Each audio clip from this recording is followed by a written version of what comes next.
What up, this is Rama Screen covering movies, TV, and entertainment, and here's my review of Netflix series Gentefied Season 2! Hey, before you watch my review, please subscribe to my channel, press that like button, and ring that bell so you can get notified whenever I post new videos. And if you'd like to help support this channel, please do so at patreon.com/ramascreen. That's patreon.com/ramascreen. Let's rock this. First up, I would like to say thank you to Netflix for granting me the screeners to this entire new season. They've asked me to not spill spoilers, therefore this review is spoiler free. I repeat, there are no spoilers in this video review. Okay, I have to edit myself because in my previous review of previous season 1, I mispronounced the title of this show. I said Gentefied when I should have said Gentefied. A lot of you pointed that out and you were right and I was wrong. My excuse is that I'm not Latino and generally I'm not good at pronouncing things. But still though, I should have caught that one. And so thank you for the correction. Now, I was actually a big fan of previous season 1. I thought it was funny and heartfelt,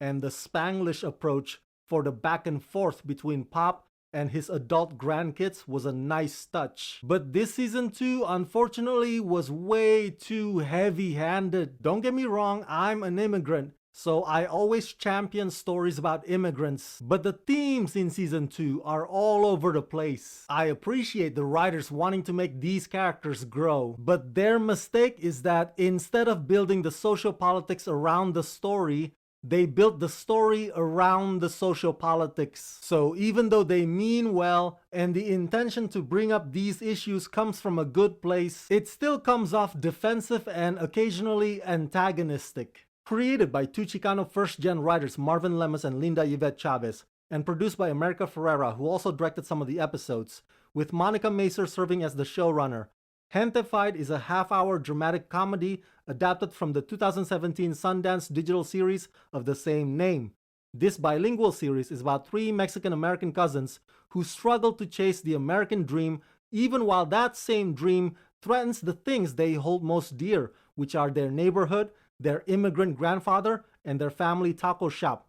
Gentefied returns for its second season in a more raw and poetic form, while still cracking jokes about culinary experiences.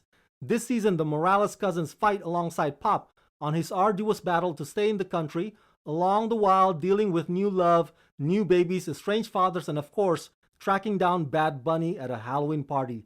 They'll fight to thrive, but along the way, we'll question where they truly belong in a world made up of borders, family separation, and the potential loss of their beloved taco shop, Mama Fina's, because what's life without free tacos? Okay, wait, hold up. Is this season 2 supposed to be the show's final one? Because as I was watching these episodes, they make it seem like it's a goodbye. If that's the case, then I didn't get the memo, but it would certainly explain why they tie up loose ends and not leave any form of cliffhanger. Perhaps wrapping things up is a nice move, because they pretty much have said all that they needed to say. Let's see, there's that whole immigrant situation with Pop, and then this season also discusses the fact that our country doesn't have paid maternity leave. And then BAM! An influx of new romantic complications, plus a daddy issue that is as awkward as it is over the top. This inclusion of this new particular character that we had no prior connection with suddenly dictates the tone of the family drama. I can't get into details because they might venture into spoiler territories, but let's just say that the first couple of episodes of this new season 2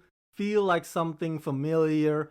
They feel like home. It's the Gentefied you recognize, but then the subsequent episodes all the way through the end look like complete strangers. The writers seem to be more concerned about making a big statement rather than telling a story. However, I do enjoy the actors' performances, and I sincerely hope that their careers continue to flourish beyond this show if this indeed were to be the finale. The dynamics between them are fun, and they genuinely care about their characters, and they play them with such ferocity and passion, despite their storylines being so agenda-driven. Except for the Halloween filler episode, which is a surprisingly much-needed, light-hearted distraction. But hey, that's just my opinion. Who knows, maybe you'll like this season 2 and that's fine. I'm not saying that these writers should not inject these important issues, but in the process they stumble one too many times and they neglect the very essence that made season 1 endearing and special.